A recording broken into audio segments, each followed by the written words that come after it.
Welcome back to JLC TV, the series where we take our £15 million distribution business and take it to a £100 million distribution business. And by the way, we started this business from zero, so it's a big feat that we're even at £15 million, so sick. We got nearly 50 staff, and today it's Monday. Admittedly, with me saying how great the company is just then, we are losing money this month. Well, right now we have 2 working days left. We currently probably losing about 20,000 with some incidents that we've had happen this month, some special one-off costs. Watch us turn it around this episode. So today, with the last 2 working days of the month, we need to make sure that every single hour counts because the calls need to be smashed. We need to make sure that every single opportunity which is lying around and can come over gets over. We're going to start off the day by doing a Teams meeting with the entire company. That means the Holland office and the UK office, getting all 50 people together, talking about sales, making sure everyone's firing on all cylinders, and then having a big month. But yeah, come upstairs and let's see what's going on. So yeah, tomorrow I'm leaving Beak here. Beak's gonna continue to look after the UK stuff, and I'm gonna head back up to Holland myself, hang with Owen. Guys, thanks a lot for the questions you're asking the YouTube channel. Make sure you keep firing them over because it's good to answer them. And also it gives us some insight on perspectives that we don't even look at the business that way. Obviously, as you guys know, we do about £1 million a month in the UK and 100 to 200 grand a month in Holland, which equals about a £15 million company. Quickly, we're gonna be very big. I think in a year or two, we should be jumping right up as EU starts to spike. But as it stands, we're on $500,000 in the UK, so way down. Considering we did like 1.1 million last month, we're on $500,000 right now, but it's quiet, you know. I think the world's a little bit crazy and that creates a lot of uncertainty. So obviously the markets are quiet, but we just take it internal and we say, there's money to be made out here, people are making money out here, and if it's not us, why isn't it us? And what can we do to make it us? Sales meetings are kind of something that's arbitrary. I do them every single week. Sometimes they're more valuable than others. Today really is an emergency sales meeting, like it's very important. And I'm feeling stressed. And a lot of the way that like anyone who's a leader or anyone who's a manager who's watching this is gonna relate to this. While you're stressed, the best thing to alleviate that is to action. So the minute that there's something that you know you need to do, but you're not doing it, you're stressed. But even if the problem is still there, but there's action on it, you feel better. So after this sales meeting, me making sure that everyone knows the way I'm feeling about things, the way that we need to be moving forward. Even if we don't turn it around, I feel like I can sleep well at night knowing that we're all firing on all cylinders. There's a very good quote in a movie called Miller's Crossing. I'd worry less if you worried enough. If I could see, it's like say you and me were business partners and I could see that you didn't care, I would be stressed about your area too. But if I could see that say you're managing cash and the finance and I could see you're literally putting your hair out like, I'm working my ass off to try and make sure this customer pays, this happens, I probably wouldn't even stress about cash at all because I could see, this motherfucker is stressed for the both of us. But I think what happens is when you're stressed and you can see that other people don't care, that literally makes your brain feel like it's imploding. Sometimes people don't care, not because they don't care, it's because you haven't vocalized the issue. But lucky for us with sales, they're all on targets, so everyone is stressed. But I just need to make sure that they are taking it as seriously as I am, which I'm sure they are. But you know, after having this meeting and seeing that everyone is like, yeah, we really need to make this fix, it makes me feel better. Jeffrey, looking smart. Thank you. Good weekend.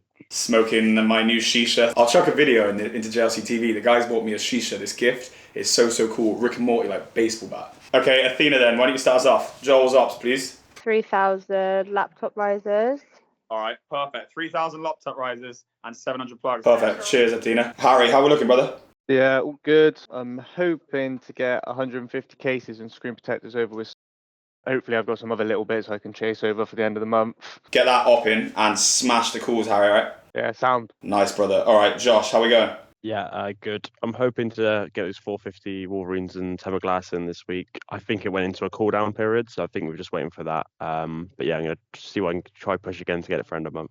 All right, sick. Get them in, bro. And like I said to Harry, smash the calls. All right. Oh, how are we looking for your office? Yeah, good. Should get Julian's orders in today, I'm hoping.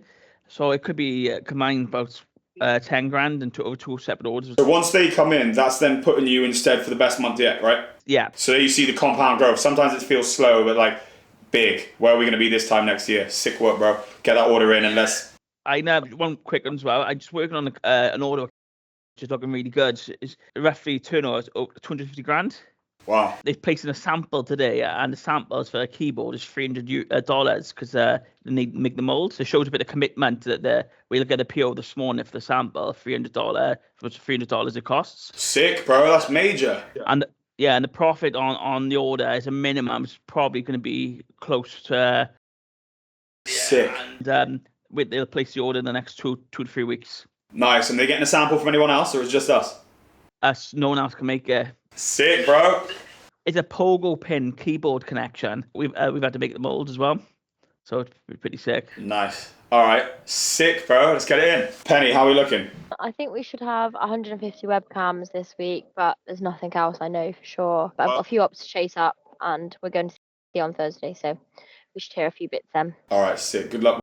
And also, well done, all of you girls smashing the calls. You've been smashing them. So yeah, keep that pace, because while we're slow like this, even though the numbers have been down, I know that when things get busier like they've been, we're going to have more business than we had at the start, you know, because more people know about us. And Penny's already had an order in this morning for over $3,000 turnover. Amazing work. Fantastic work, Penny. Starting the day off strong. Laura. Hello, good morning. So my op for the week is 1600 met silicone and glass for. They were just looking for additional items to go with the phones, so it should be straightforward. You reckon before the end of the month? That's going to be a tricky one, but I'm hopeful. All right, I have faith. We're speaking into existence. All right, nice one, Laura. Jack, how are we doing, brother? Morning, guys. Morning. Best till last. Yeah, it's been a bit of a slow month for me, but last week a lot of my customers began to rally. I've had a lot of ops like come back, resurface again, but I've got like a project that I'm working on, looking like they're going to be placing about 200 of each Samsung Tab Active Pro 4 cases and screens. This is good business that we sold from our competitor, so we actually brought it back to us now, whereas we were missing out before. So this is just run rate stuff, which is quite nice. It's refreshing from them. Fantastic. Perfect, guys. I think that's everything. So yeah, keep smashing the calls. Well done on all the volume we've had last week. And I know everyone's just as stressed as I am about trying to fix the numbers up. We need 2 strong days just to get the company into profit.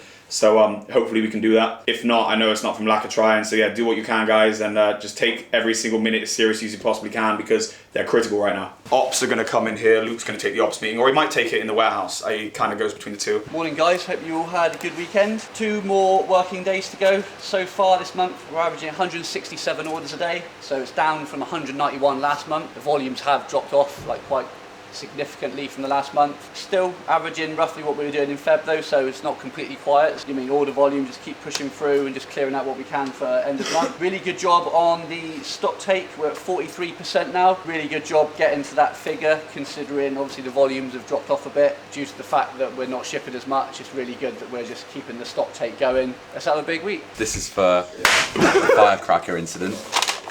Charlie, remember the firecracker? Oh, that's jammed, it's jammed. No! We should buy American. Oh, it's because you got the wrong bullets, I reckon. Is it? Yeah, you got dark, I think it's the light blue one. I need the 50 cows.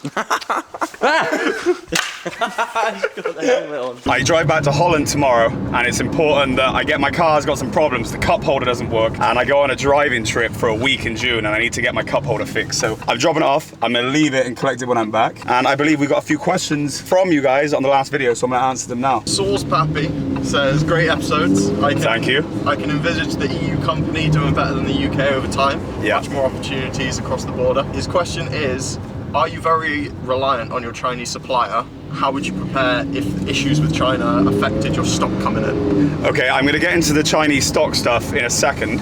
But what I will say is you're bang on with the opportunity, because back in the day, before we turned to an exclusively B2B business, as many of you know who have watched the other episodes, we had got to 5 million a year pre-2014 just trading on Amazon. Now, 1.5 million of that was coming from UK. Actually, it was more like 5 million in VAT, but 1.5 million in VAT was coming from UK, and the remaining 3.5 was coming from Europe, 2.5 of which was coming from Germany.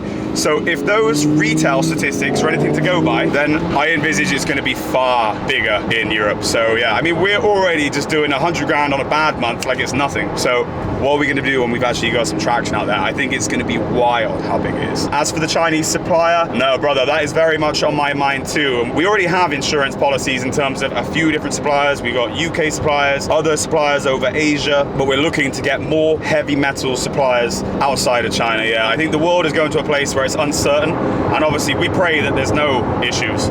But for the protection of everyone's jobs, for the protection of the company, we have to prepare for the worst and hope for the best. Right, Adrian, what are you saying, brother? I'm not going to drive this car for 3 weeks now, so I'm enjoying the sound. Right, okay, go on. Positivity and ability to see the bigger picture whilst contending with lackluster sales is honestly no joke and inspiring. He's been enjoying the content over the past couple of weeks, and he says there's no other YouTube channel like ours. Okay, thank you very much, brother. I really appreciate it, and yeah, make sure you stay tuned because you're gonna see a lot more of how we grow. Like we said, we're trying to be the first to just give the raw. Like we said earlier, like we're being honest about cash, business, everything. So hopefully you guys take a lot from this. And as far as the vulnerability with the sales, it's hard, bro. That's the hardest part in business because your brain and the external results are always trying to trick you into thinking that maybe this isn't right, maybe it's going bad, maybe you've been worked out, maybe the party's over. But really, the only true way to quit or to fail is to give up. And my experience now, after doing this for 13 years, and many times, well, 13 and a half years now, and many times wanting to quit, if you don't quit, it always works out. The sin in this life is quitting, really. When talking about professional sin, obviously, there is always a way. There might be times when you have to leave it, you know, financially it's not viable, you're not enjoying it or whatever, but if you want this business to work, every business can work, and you cannot let lackluster sales put you off. Now, lackluster sales are the tests that's sent to you to make you quit. So if you quit, you're giving up to the test. The people who get rewarded are the people who do not give up during a lackluster sale, whatever. So that's how you gotta do, bro. You just gotta understand that the people who succeed didn't quit when it was bad, and the people who didn't succeed quit when it's bad. So then when you view it like that, you just gotta be on the first version of it. We're looking to close, obviously, from the sales meeting you know earlier, we're looking to close up our biggest month in Holland. It's been a challenging month in the UK, but we've made the best of what we could, and we got 2 working days, well, the later part of today and tomorrow, to turn it around. And I think it can happen, and even if it doesn't, we had a great March, and we dust ourselves off, and we fight again in May. May's gonna be good. We're still beating this time last year, but I don't want to be one of those losers who's like, oh yeah, but we're up on last year. No, we can do better than this. So it is what it is. Also, back to that question about the lackluster sales, I do let myself get stressed out about it because stress and pressure is what makes us perform. I think you can do these tricks to make you chill out, but sometimes it's not good to be chill when things are lackluster. So I kind of embrace the stress, you know? It is what it is. My Monday morning meeting stuff's done now. I've had my meetings, I sorted out a couple of chores that I needed to do. So now let's get into the numbers. So obviously we typically do, well, probably like 1 million in the UK, and then we have our European results. As you know, we did like 1,052,000 last month. We're only on like 500,000 right now. We have 2 working days left. We do have big ups, but as you can see, it's gonna be a lot down. Like I said to you guys, the ups and downs are what makes business. And I actually remember what the quote was from. Basically, John Gotti, you know, the famous mafioso in America, he was doing like this interview with a reporter, and I'll never forget it. He was 52, he has cancer at this point, he knows he's gonna die in prison, and he's serving multiple life sentences. And behind glass, and obviously I'm not a criminal, but just the commitment to your dream, right? And I just thought, this is interesting, because they go, do you regret it then? You're gonna die in prison? He goes, no, I don't regret it. This is the life I chose. And I thought, that's a cool thing to say, like anytime do you regret it? Let's say you want to become a footballer, and then your career gets ended by an injury. You couldn't regret it. You might regret the play that caused the injury, but you couldn't regret becoming a footballer because that's the life you chose. And you had great times before that. So just because you're having a bad day today and it's all over, party always comes to an end, guys. There's gonna be a time when I'm too old to do this. So there's a bad day coming for work, and there's a real bad day coming for us all where we'll actually, health or whatever, you know? So when things are bad, it is what it is, and it's an opportunity to be better. Marcus Aurelius would say the obstacle is the way. So what makes you better, what makes you wiser, is always hardship. So therefore, you have to be happy with hardship. If things just went well, and every time you undertook a mission, the sales came in, you made money, you're not gonna become very good because you never had any hardship. So it's good for bad. So you really have to view it that way. And once you get out your own head and you're not looking for happiness the whole time and you're looking to build something, you realize that a lot of the best things are being built when you're fully under the cosh. Because I'll tell you this, the hardest months that we've ever had have been followed by the best. But those hard months, they can break you. You might want to quit. You might be like, it's all good. So yeah, those people who outlast it, but there will be a time you can't outlast it. Maybe it'll be health, maybe it'll get age, maybe something becomes more important. So it is what it is. And our results for Europe right now, we're on 77,000. This is as of this morning. Both of those results, the 500K and the 77 are up already because we've had some good orders. 77 right now in Europe, 500 UK, 600 combined, 2 working days left. As you guys know, we can have 100 grand days sometimes, so you never know, we might be able to turn that 6 to 8. We've even had a £1 million deal before, so you never know, we can turn that 6 to 1.6. But hey, we'll see what happens, but whatever happens, it's a good month anyway because we've learned, and we have definitely got more market than we started April with. It's just the customers aren't spending. So life's good, money's not. It is what it is. And the money's not bad because the money's bad. The money's not bad because we're not making money. And the core focus of a business is to make money. But you know what? And this is what businesses don't show you. Every business is going this, And it's maximizing when you're on the up and minimizing when you're on the down. So we're trying to minimize the down and make as much money as we can during a slow month, and we're doing as well as we can. Like I said, don't get too happy when it's good or too sad when it's bad.